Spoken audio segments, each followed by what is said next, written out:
What I've noticed is that console players would say that the reason they play on console is because of convenience. Okay. Then on PC, we'll also talk about how it's also convenient to play on PC.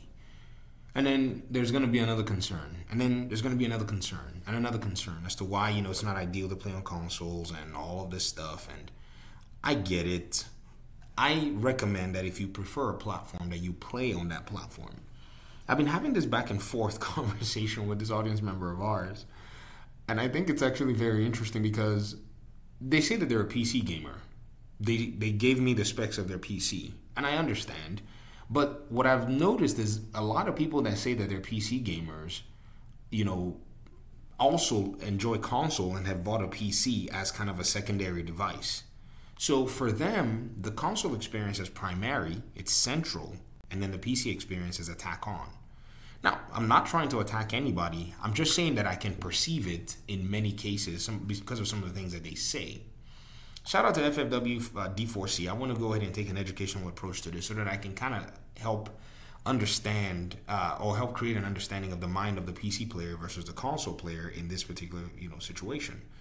So I was talking about the Xbox ignoring the mid-gen refresh as a smart move as PlayStation fanboys try to run cover for why they bought an $800 device in the first place. And they said, and they put some timestamps on some of the things that I said. They said, you still have your raw rasterization to depend on. And then they said, in regards to AMD GPUs and the owners waiting for FSR to become mature and matter, then you say at 415, you basically got nothing for the PS5 Pro after purchasing it. So you said, so looking at the specs all over the internet, the Pro CPU is 3.85 gigs versus 3.5 gigs. The Pro's GPU is 60 CUs versus 36 CUs for the base PS5, raw rasterization if you will. The Pro has 16 gigs of GDDR6 plus an additional 2 gigs of DDR5 versus a base which has 16 and, DDR6. Also, the memory bandwidth of the Pro is 560 gigs versus 440 gigs of the base PS5. It has Wi-Fi 7, nobody cares. It has Wi-Fi 6, nobody cares. And 2 terabytes of NVMe and versus 1 terabyte, nobody cares. All of that is before PSSR does anything. How do you say you got nothing? Well, what is your game performance looking like? What is your game performance looking like after it's all said and done? In many cases, the developers are not taking advantage of all of this hardware. You cannot get any benefit from it. You have to wait for the developer to actually do something. On a PC, if I up my RAM use, my RAM implementation, if I up my CPU, clock speeds or change my CPU to a better CPU, I get my gains immediately. I turn my game on. That's exactly the problem that you're going to always have with console. They said, now, in most games where PSSR is turned on, you get further benefits, and yes, in some of those games, PSSR has to be patched multiple times. Well, obviously. Just like DLSS, especially FSR 1, 2, and 3. Well, you have to understand that without DLSS, FSR 1, 2, and 3, you also had raw rasterization that would give you beautiful FPS before you even bothered with any upscaling technologies. I don't play with any of those, and I can run most of my games base minimum 1440, 60, 70, 80. In some cases, I think I've been able to clock 120 FPS. One time, I was enjoying Gotham Knights on a 4K TV, and I put it on 1080, and the TV doesn't even do more than 60 hertz, but AMD's, frame rate counter was actually telling me that I was actually pushing like 200 FPS at the time. 200 FPS on 1080, you can't upscale that experience. That's the beauty of the raw rasterization, that you control, the gamer, not the developer and not the manufacturer of the hardware like PlayStation. So he asked this question about, CPUs and GPUs, and I was like, well, the problem you have is the bottleneck as well. Because even though you saw these base clock speeds, 3.85 versus 3.5 gigs, that clock speed overhead, after it was all said and done, amounted to about 14% in terms of improvement and performance. If you paid $700 for that in terms of performance, you were scammed. you were outrightly scammed. This is why we call the PlayStation 5 Pro a scam, because there are many pain points of, no, that doesn't look right on paper. No, that doesn't look right on paper. And then when we fire the games up, it's like, what? Do you remember Silent Hill 2? Maybe you didn't follow the PS5 Pro conversation. I followed it very closely. I had PlayStation fans whining all over the place. Oh, you hate the PS5 Pro. I said, guys, this is hardware scrutiny. It's not me hating on a PS5. We do this for everything. We did it with the 5090s. Do you all remember? I told you the 5090 was going to get dragged. It got dragged hard. In fact, they dove deep and found out that they were missing ROPs, and also the 5080. So the PS5 Pro is not going to be exempt from such scrutiny. Get the heck out of here with that. Do you all remember that the developers at Bloober, they had implemented the PSSR, and then they went back and patched it back to the old, anti-aliasing and upscaling techniques that they had used previously because it just didn't work. Fortnite didn't even bother with it because TSR is better for them. So again, you can get these small increments here and there, but the price, you lose your disc player, you have to buy a stand, all for you to get this. You were scammed. You said something about a game CPU and GPU and all that, but all that amounts to bottlenecks. And so you said this. This was funny. You said, I replied and said it was all about bottlenecks because of the dependence between CPU and GPU. Even though the game may be CPU intensive or GPU intensive, they still both need the CPU to be able to pass information to the player. And then you said, yes, there's always a bottleneck, and with a PC build, you try to balance that out. Well, yeah, duh. You said, I know people that will buy a 7800X 3D CPU and pair it with the 3060. Now, when you made that statement, I was in traffic when I replied, but I laughed. I said, only in benchmarks will you see somebody go ahead and take an OP CPU and test out a GPU because they want to max out the GPU's performance. Or if a person is future-proofing their build, they'll do something like this.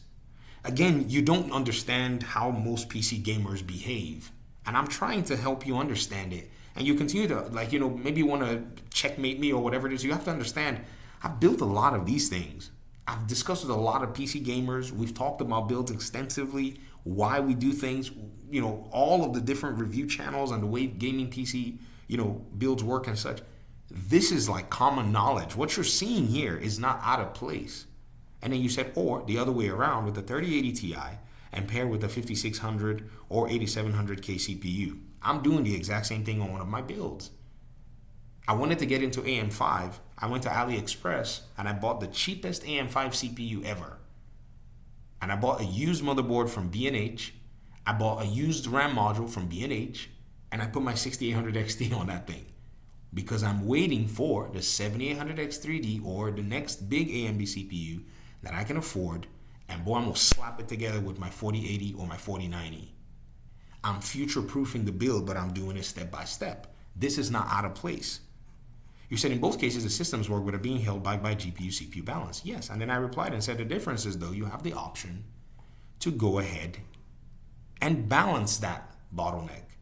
The Pro, you got what Mark Cerny and the others at PlayStation gave you. You said this. Sure they do. But it's one thing that they have to manage with PC gaming. That's the PC gamer life that you choose. Console gamers, I have to ask some of you that have all these issues with PC gaming. If you enjoy your convenience so much, why do you even bother with PC gaming then? If the convenience is paramount to you, why then are you worried about the PC gaming side? Because apparently maybe you don't understand that it's actually also convenient for me to improve my hardware. Has anybody ever thought about that? That these games they're sucking at 60 FPS. I'd love the convenience of 120 FPS. Hence, let me upgrade this GPU. Does anybody not think about that quality of life improvement as a kind of convenience that I would love to afford? Why is it that in console gaming, it's just one more thing that you have to deal with. It's one more thing that I want to deal with. If you understand what I mean. So I'm just a little confused. And they said, not a huge thing, but the list just gets longer. Longer how? With what, 4 components? Motherboard, CPU? Dude, Children put together Lego sets with 400 pieces, 500 pieces, 1,000 pieces. Grown adults will now be worried about 5 components? Ah, come on now.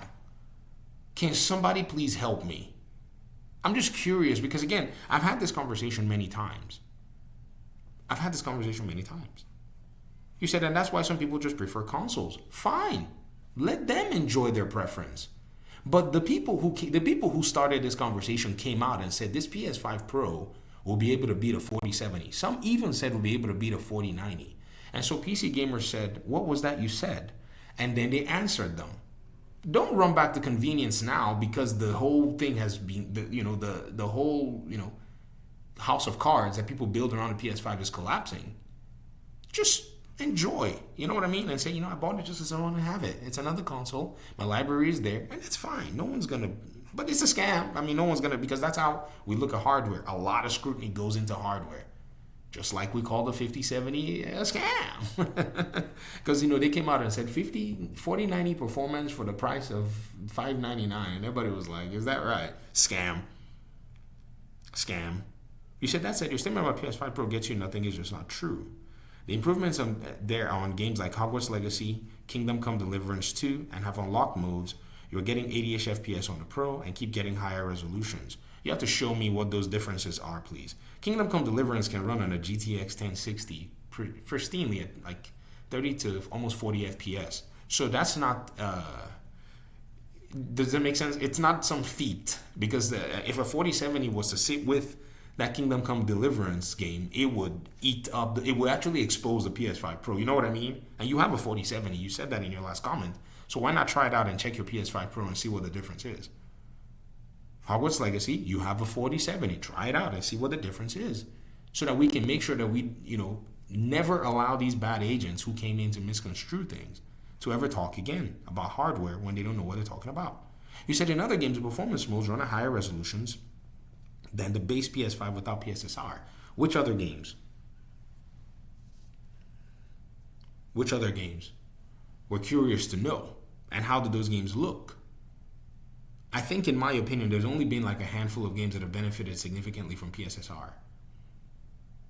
That you can say, okay, this is a significant benefit. But for the $700 price tag, that's what we're looking at here.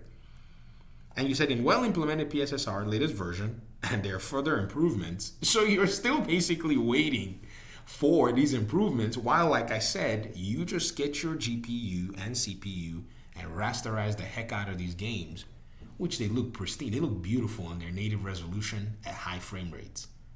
They look really good. You cannot beat that experience so easily.